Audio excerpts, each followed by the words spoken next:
Rabbi Turk, thank you so much for those powerful, meaningful, heart-rendering words. Difficult to follow. What can I add to what you said? I can argue maybe with a point or two, but I don't want to do that in this forum.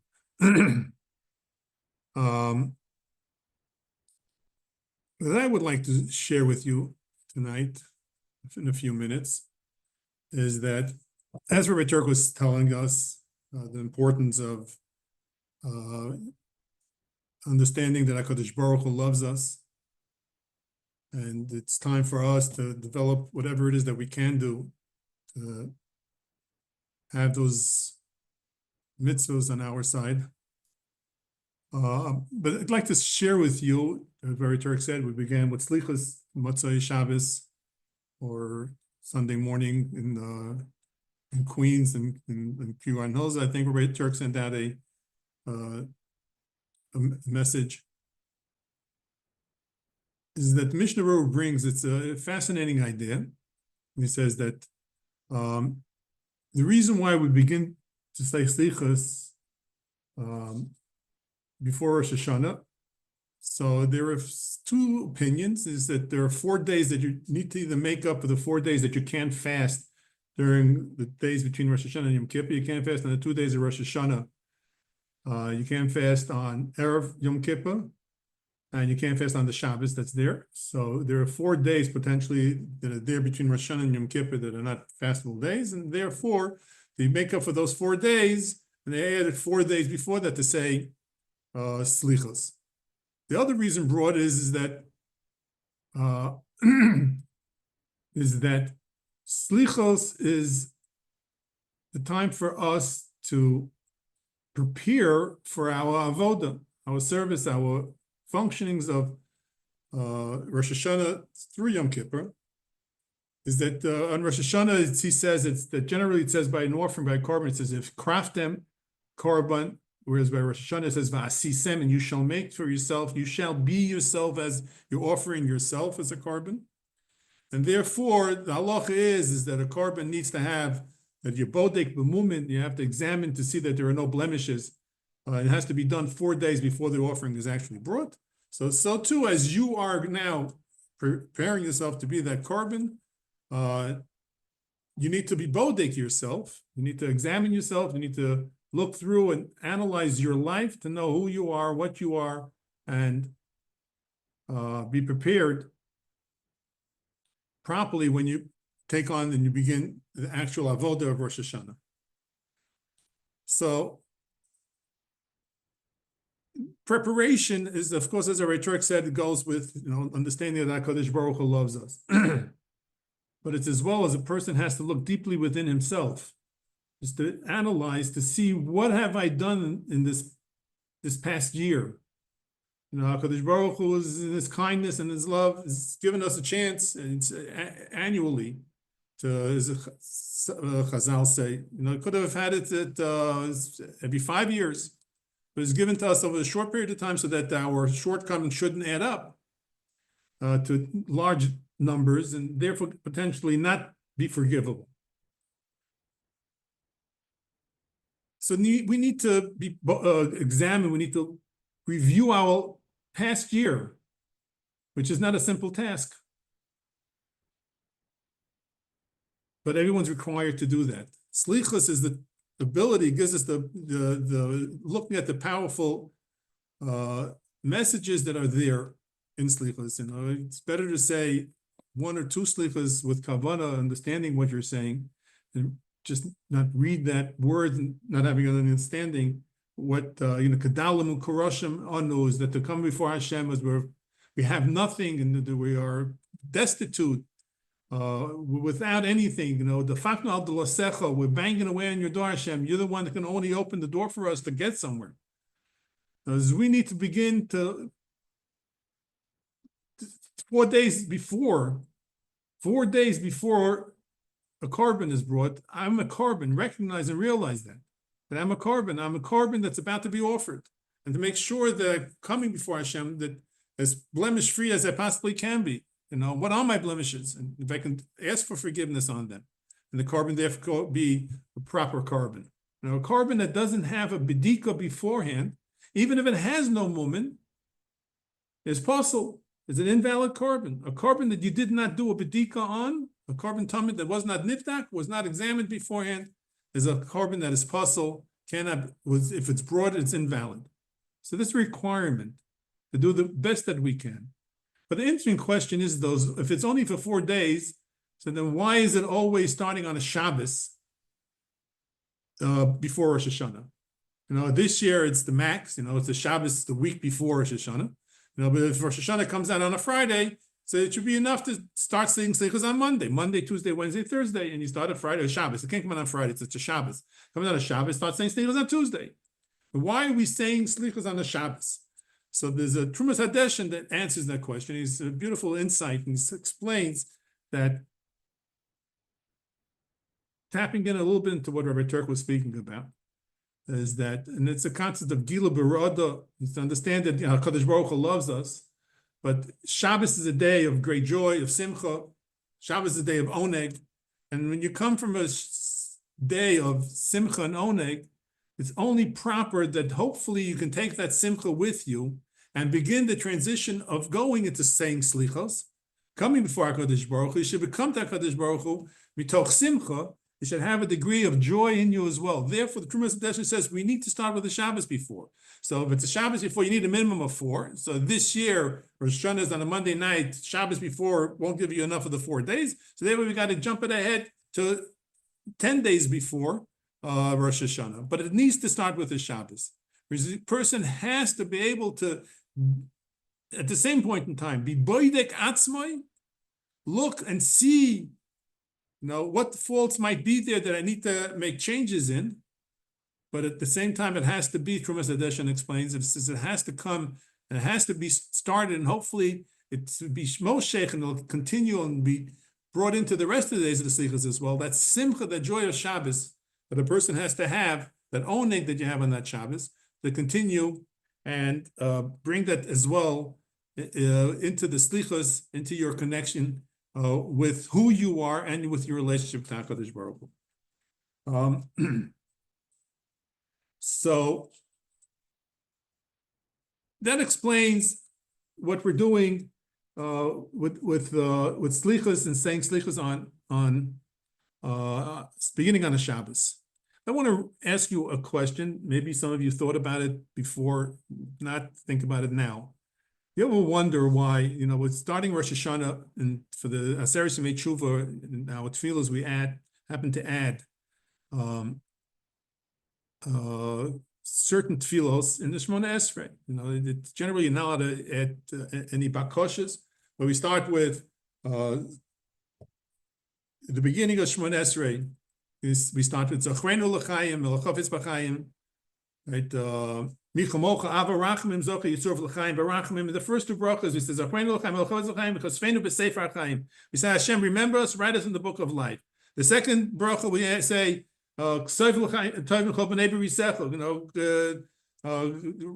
write for us, include us in the life of Chaim. And then at the end of Shemona Esrei, you have a whole bunch of brachas in the middle. All the brachas of where we're speaking about koshes of our own. We're not asking for anything from HaKadosh Baruch Hu. We don't ask, we ask, salach lano avinu, we ask for forgiveness, but we don't ask any further for any. Then when you get to the end of Shemona Esrei, you said you have K'soiv l'chaim tovim kol b'nei Michol Mochav Rachim is the second. K'soiv l'chaim tovim kol b'nei b'risecha, and then you say K'sveinu b'sefer Chaim Baruch v'sholem parnas tovim nizachu because of Amko Beis Yisrael. There Chaim tovim l'sholem. Then we say K'sveinu b'sefer. All of a sudden, at the end of Shemona Esrei, we're ready now. We begin to include an abundance amount of other requests. K'sveinu b'sefer Chaim tovim Baruch v'sholem parnas tovim nizachu because of we're Parnasa Tova, all of a sudden Chaim Tovim at the beginning, and then all of a sudden at the end, we're going for everything.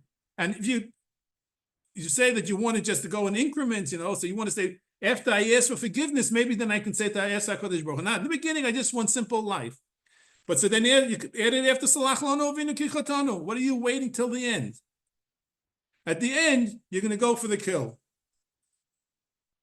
So I once saw a beautiful pshat and says that you can't come to HaKadosh Baruch Hu and really feel that you can ask for anything until you actually say Moedem Anachnu Loch. It has to come after Hodah. As after you show your gratitude, your appreciation, and you recognize. And it said, Moedem Anachnu Loch. Now I give thanks to HaKadosh Baruch Hu for everything that I have. If you stop for a minute, and the famous story that they say from the Chofetz Chaim, there was a Jew that was standing a long Shemon Esrei in Radin. And it is the longest Shemon Esrei that you could possibly think. And every word that's there, he thought of what the meaning of this word and what are the connections with the Malachim. And then he's going to the long Shemon Esrei, and he finishes his Shemon Esrei, and the Chofetz Chaim is still saying his Shemon Esrei. So he goes over to Chofetz Chaim one day, he picks up, he gathers the guts and goes up to Chofetz Chaim and says, Rabbi, I want to ask you, he says, what is it that takes you so long? I say, every word, every kavanah, every shemos, we have this guy here where I live, that it takes him, and I'm not exaggerating, the first bracha of Shemon Esrei, when he has Chazor Shashatz, he has kavanahs on all of the shemos, all of the names of Hashem that are said, and it takes him not less than 5 minutes for the first bracha on Chazor Shashatz. I didn't realize that minyan, he davens every Shabbos, at the Mincha Gedola. I never went back. Unfortunately, the time that I did daven, there was just exactly a minyan, so I couldn't even leave. But it took him just 5 minutes for the first bracha because he has kavanahs. So this guy was down with all of these kavanahs, and the Chofetz Chaim is still standing Hishmon Esrei. So when the Rabbi says, what is this that's taking you so long? So he says, I'll tell you, he says, the Chofetz Chaim says, when I get to Moedem Anachnu Loch, I just can't stop. He says, thanks to HaKadosh Baruch Hu, the gratitude, the appreciation that I have for HaKadosh Baruch Hu and all that he does for me. He says, you know what, I can still be there, except that I know the day's got to go on. That's where my kavanas are. He says, so we want to go to Hashem and we want to ask Hashem and HaKadosh Baruch Hu for, whatever it is that we're asking for. So in the beginning, when you start out with the berachos, the avos, we say, there's a chreinu l'chaim. When we get to the end, we'll say Chaim Tov. Then when we really get to the end of it, we said, Sim Sholem. Then we can say, Kosveinu b'sefer Parnosav Tov v'chalkov. You can then say, now that I have this relationship with HaKadosh Baruch Hu, and I understand, there are machzorim that have at the beginning of Shachris, you did nefesh over Rachaman. Now, can you imagine starting your davening in Rosh Hashana? You did nefesh. You turn to Hashem, and you say to Hashem, "You, my did nefesh. You did nefesh, my beloved, my best friend, over Rachman, the all merciful one." This is, this is the challenge that we have. Slichus is the onset of that challenge, the beginning. But to feel that you have this, you did nefesh over Rachman. Hashem, of course, loves us. But do we love him? For ahaftes Hashem aleikecha, we're saying Krishma. When you say it, you say, I love you, Hashem. If you say ahaftes Hashem aleikecha, our Torah talks about you, how many mitzvahs you want to take up to Shamayim. Do you know how many brachas we make a day? Do you know how many brachas a person has in a year? 1 year's time, he's got hundreds of thousands of brachas. If those brachas were said without distraction, why is it? Do you ever wonder, we're talking to each other now. You might be distracted thinking about other things. I'm speaking. I'm not thinking about anyone else. And when you have a real communication, when you're communicating in a discussion with a human being, your mind is not wandering. And when you're sitting and talking to HaKadosh Baruch Hu and Yishman Esrei, you're wandering all over. You're not there. That doesn't happen when you're having a conversation. So what's the difference? It says when we come now, Rosh Hashana, and we're preparing for these very special days, it's a time for us to whatever we can, and in any way, in shape and form that we can. As Raturk said before, as he came and wanted to give, when he talked about the mitzvahs of Bikurim, the mitzvah of Bikurim is, of course, to say thank you. But the thank you was, he first to say thank you, and then the thank you would allow him then to really then ask, therefore, give me a bracha for the future. That the thank you was really necessary, but it's really more than that. The first thing was you have to zavidu ma'isa. Before they even says that, before you can really say thank you, says, a person has to come and say that everything that you told me to do, all of the mitzvahs that you required of me in this agricultural society, you have trumas and ma'ases that have to be done. I kiyamti. He says, I fulfilled every single one of them. Lager, la levi, v'layosam. I gave the Levi his share, and I gave the Yosem and Almana their share. Maisa Oni, Maisa Levi. I gave Maisa Sheni. I did everything as you want me. Then I can say, you know what? I thank you, Hashem, and I beg of you, Hashem. It's replenish it. Refill that the field with its potential. Rosh Hashana is the time, and that's really. But there's a Rambam. The Rambam Hilchos Tefillah says that. Is that Mahi HaKavana? What is Kavana? Says the Rambam. Sheyifana liboy. Kavana doesn't mean machshovas. You know what I'm thinking of? Use big thoughts here. There's only one thing. What does he say the Kavana is? The Rambam in Hilchos Tefillah says is that Sheyifana liboy mikol machshovas v'yira atzma kilo oimed lifnei hashchina. It's clear from your mind. Clear from your mind. All other thoughts. You clear from your mind all other thoughts, and then you go before HaKadosh Baruch Hu. Then you can say, you know what, Hashem Elokecha, I love you, Hashem. You did nefesh over Rachman. You think of it, there's a famous Gemara, and I'll close with the famous Gemara. Rabbi Eliezer got sick, and his students came to visit him. And they said to him, Amrullah Rabbeinu, we don't have time to go through everything in this Gemara. Lamdeinu orchas chayim. Teach us what is the best way, the proper way in life. Why they waited till he was on his deathbed for, as the Rhetoric said, the 4:30 session. So they said, Lamdeinu orchas chayim v'niske behen l'chay olam haba, so that we can merit olam haba, which is a little funny in its own right, if you want to really analyze the Gemara. It's the Kedei Lakabel Prask, you really shouldn't be asking, something that I should get rewarded for. What's the best way? What's the most important thing that we should do in our lives to be proper people? That's a separate talk. That's going to be for 8:30. But so Omar Lahem, Rabbi Eliezer answered them. Number one, Hizaru b'chvoit chaverechem. So that you can understand, Rabbi. This was in the generations of Rabbi Akiva as well, and they weren't as careful, and they weren't is mindful and the honor and respect for the Chaverim, and make sure that you amongst Talmidei Chachamim, and as well, right? This is Talmidei Rabbi Eliezer, which are the great Tanoim of our Gemara. Rabbi Akiva amongst them. He says to them as follows: K'sha'atem mispalim, when you pray, the ulifnei mi atem omdim, know before whom you're standing. Can you explain this Gemara to me? Rabbi Eliezer is on his deathbed. His students come to him on his deathbed, and they come to him and say, teach us Orchas Chaim. What? Give me now the most important lesson in my life. What can you tell me that I can have Chai Olam Haba? So, okay, Ben Adam Lechavera, gotcha.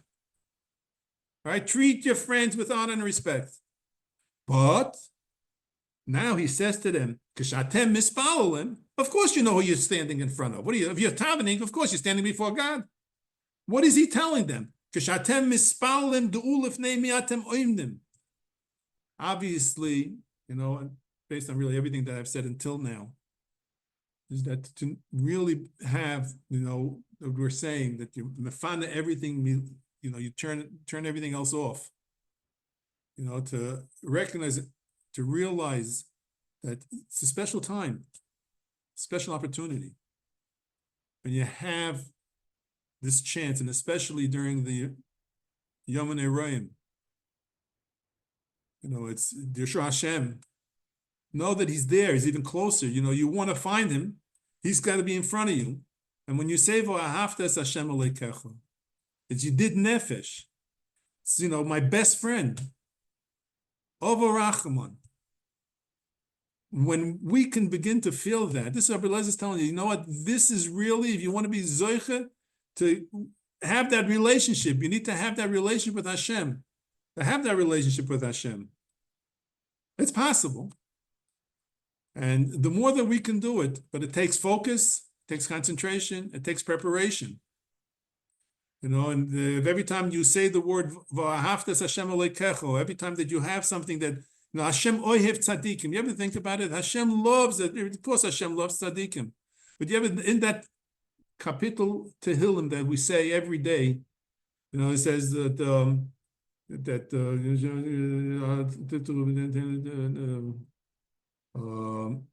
Oisem mishpat la'ashukim leisen lechem le're'evim Hashem mate asurim Hashem pekeichivim Hashem leisen le're'evim Hashem ohev tzadikim Hashem the Yosem Alumni yoyed Hashem yaves. You know, Hashem takes care. It says that takes care of those that are oppressed. It says mate asurim, those that are in prison. Hashem zokiv kim dola bent. You know, the Alumni takes care. Hashem ohev tzadikim. What's it got to do with the price in China? That a person is oppressed, that a person is down, that a person is in jail, a person is a captive, an almana. So they need that. They turn to Hashem. I need. So what is that tzaddik? Hashem ohev tzaddik. Very nice.